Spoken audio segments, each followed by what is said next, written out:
ठाकरे गटाचे नेते सुधाकर बडगुजर यांची आज एसीबीनं पावणे 2 तास चौकशी केली।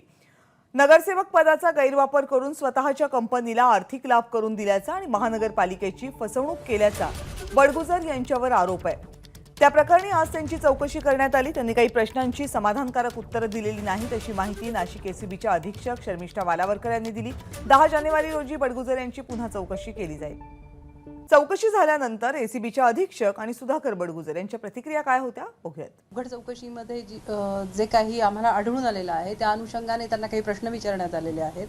काही प्रश्नांची उत्तरं ते देऊ शकलेले नाही आहेत, काहींची दिलेली आहेत आणि पुढे त्यांना त्या प्रश्नांची उत्तरं देण्यासाठी किंवा त्या क्लॅरिफिकेशनसाठी अजून त्यांना डॉक्युमेंटची आवश्यकता असल्याचं ते सांगत आहेत आणि परत काही कोर्टातून किंवा इतर ऑर्गनायझेशन्समधून ते डॉक्युमेंट्स घेण्यासाठी त्यांनी थोडी मुदत मागितलेली आहे, जी आम्ही त्यांना देत आहोत।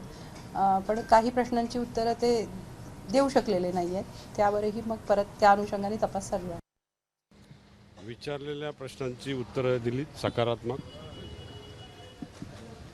काही एव्हिडन्स त्यांना दिलेत, कोर्ट ऑर्डरची कॉपी दिली, त्याचा अभ्यास ते करतायत